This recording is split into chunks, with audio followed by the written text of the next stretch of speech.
This is A Game. Fast acting, long lasting, with no side effects. Hey, all my Crimsonites, and welcome to the Crimson Cure channel, where we embrace our femininity, increase our womanly values, and celebrate our brothers. So join me on our feminine journey to learn, heal, and grow.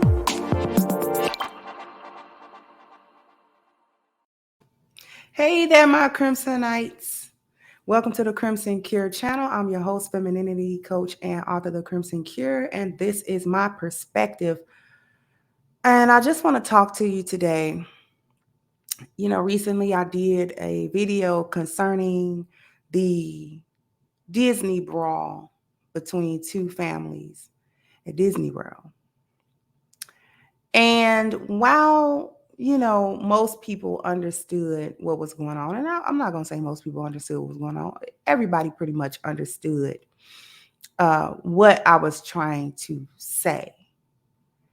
But there's always an element whenever we talk about, we as Black people talk about the things that Black people do and talk about the things that Black people engage in.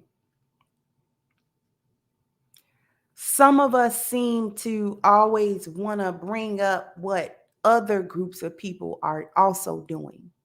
Well, Black people aren't the only ones that get into fights, publicly and group fights and things of that nature. I know. We've seen it. We've seen fights break out at baseball games. We've seen fights break out in front of bars in the street. Like, we've seen it. We know. We know if your favorite sports team win, you know what I'm saying, and all that kind of stuff is going to be, looting in the street. Like, we know. Everybody know.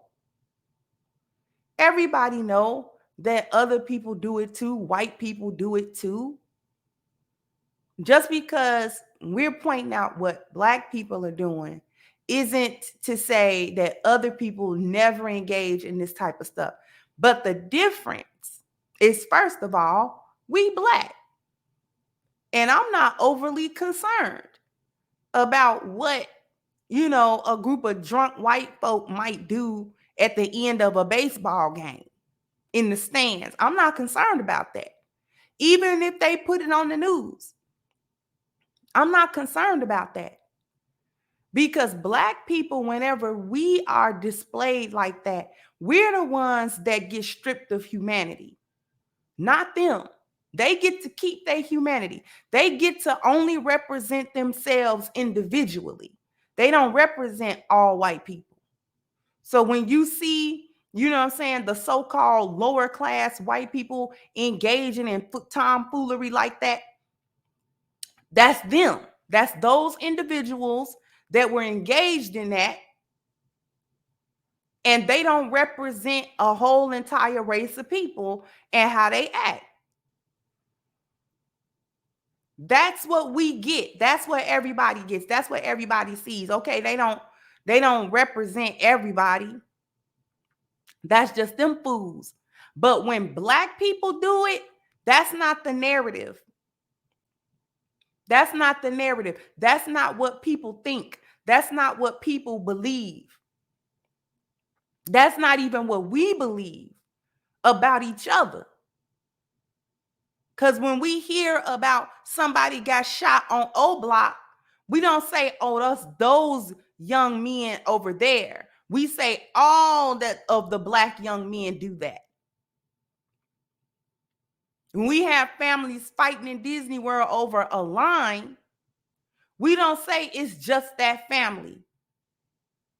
That's what Black people do when you get them together. That's the narrative. That's what's being seen. That's what's being said, even if it's not being said. So when they ban you from these places, it's justified.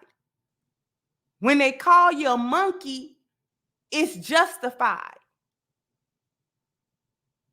When they say you don't got no sense, it's justified.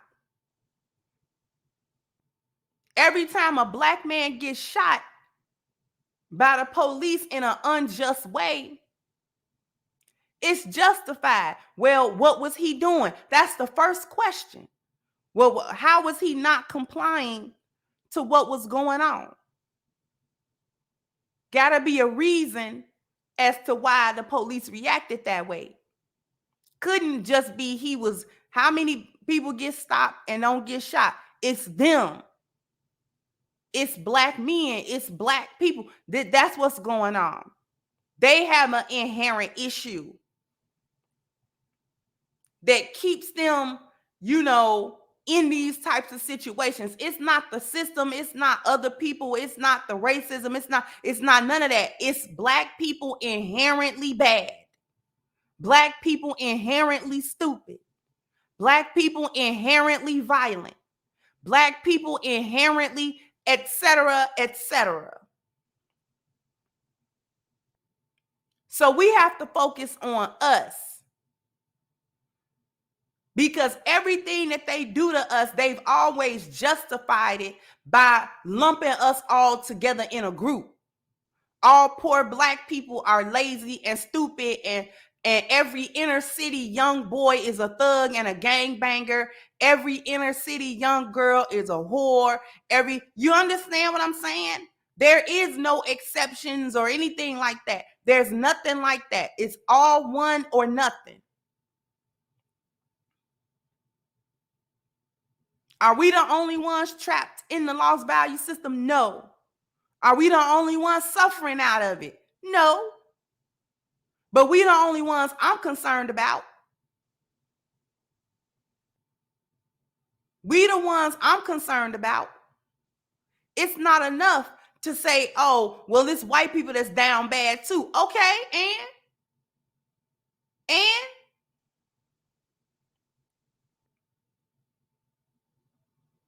what does that have to do with the price of tea in China? What does that got to do with me? What else got to do with you? What does that have to do with the failures in our community? Or the fact that we're on the verge, many of us don't even believe that we even have a community. Like it's a moot point to even say the word.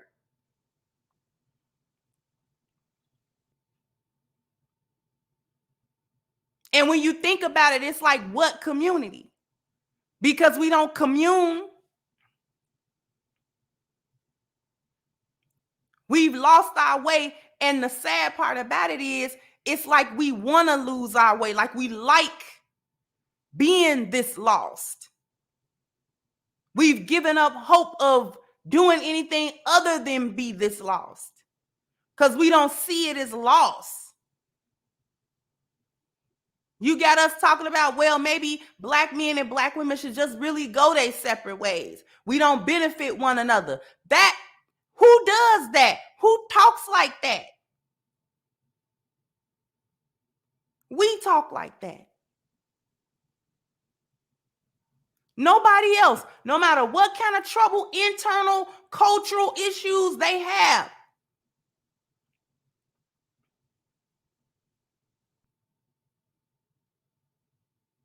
We talk like that. Then we want to feel some type of way because black people will get online to talk about what's going on with us. And then it's like, well, we should keep it in-house. In what house? Because we're in such a dire, desperate situation. I don't care who hear what we got to do. I don't care who tune in. As long as we tune in. I don't think a lot of us understand where we are. We don't like each other. We don't want to be together, but why? Who set that in motion? Who stands to benefit from that? Because we don't stand to benefit from that. We don't stand to benefit from a gender war that has gone on for generations now, and many of us don't see a way back.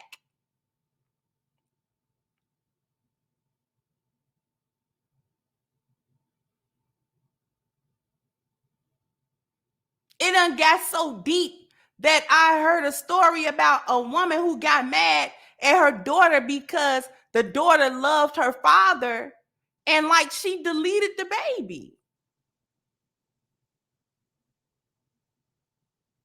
This is how deep the misandry goes in our community.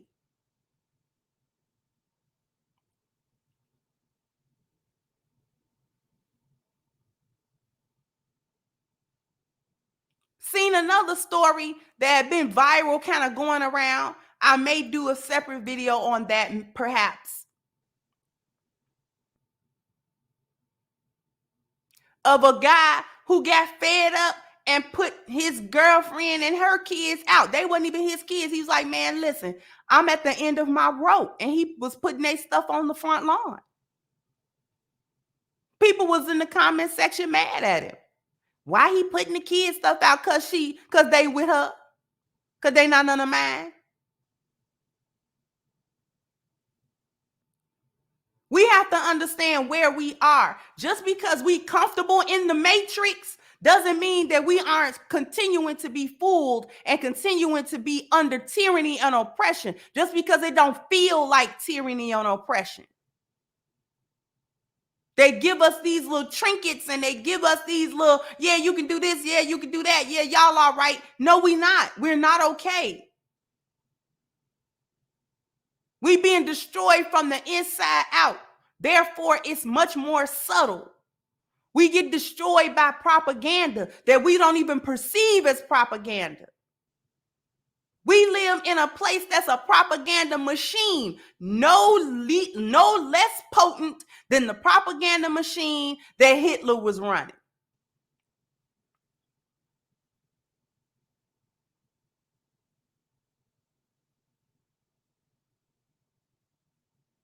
We've been set at war with one another. We didn't think that up. I got something to share with you guys. I'm going to try to, let me see if I can find what I need to find. Because I want to share something with everybody. Give me 2 seconds. I just thought about it, that I want to share this.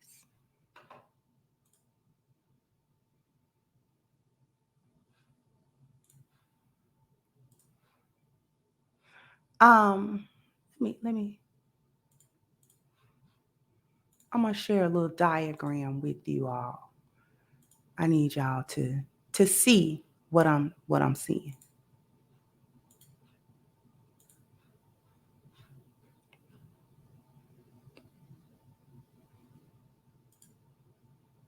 I wanted y'all to see this full screen. Okay. This is 10 steps to how to start a war. Step 1, create the enemy. Sometimes this will be done for you. Black men were created the enemies of Black women a while ago. Step 2, be sure the enemy that you have chosen is nothing like you. Find obvious differences like race, language, religion, dietary habits, fashion. Emphasize that their soldiers are not doing a job. They are heartless murderers who enjoy deleting. Now, obviously, this has been modified to fit us. Black men were created to be the enemies of everybody, including Black women. And so what do Black women do? Find all the differences between themselves and Black men that make Black men not suitable, and even going down into saying that they are heartless. The people who delete other people, violent. Step 3, once these differences are established, continue to reinforce them with all disseminated information. And that's what go on. All the statistics that say how Black men don't do this and don't do that, how they're dangerous. All of this other type of stuff coming from not independent research that Black people have done on their own. Step 4, have the media broadcast only the ruling party's information. This can be done through state-run media. Remember, in times of conflict, all for-profit media repeats the ruling party's information. Therefore, all for-profit media is state-run. Again, We can modify this, but hopefully you understand the parallels. What gets shown all the time? What do the channels who hate Black men always run to? All of these different statistics that is like confirmation bias. It proves, quote unquote, why Black men are the enemy. Step 5, show this enemy in actions that seem strange, militant, or different. Always portray the enemy as non-human, evil, and a killer machine. Is that or is that not how Black men get portrayed many times? And this is embedded in the psyche of Black women also. Everything Black men do or everything they say is weird. They weirdos. Step 6, eliminate opposition to the ruling party. Create us versus them. Leave no room for opinions in between. One that does not support all actions of the ruling party should be considered a traitor. That's the gynocracy. It's us versus them. Any woman that don't hate Black men is a traitor, a mammy, a pick-me. Step 7, use nationalistic and or religious symbols and rhetoric to define all actions. This can be achieved with slogans such as freedom-loving people versus those who hate freedom. This can also be achieved with the use of flags. Now, because we are not two separate nations, the flag thing, but again, this goes along with the us versus them. Black women believe themselves to be a completely different, entity separate from Black men. Step 8, align all actions with a dominant deity. It is very effective to use terms like God's will or God bless our nation. And what do the gynocracy do? Oh, it's a goddess, divine feminine or dark feminine, all of this type of stuff. Step 9, design propaganda to show that your soldiers have feelings, hopes, families, loved ones. Make it clear your soldiers are doing a duty. They do not want or like to kill. So this is Black women again, as a collective. Oh, we're innocent. We're just reacting. The stuff that we do that's messed up is just a reaction. We're not really like that. If other circumstances and environments was different, we wouldn't do this. And then finally, step 10, create an atmosphere of fear and instability, then offer the ruling party as the only solution to comfort the public fear. Remember, the fear of the unknown is always the strongest fear. Instability, Black men are unstable. They never can create the types of families and environments that Black women need. So, we got to do stuff like abort all of them.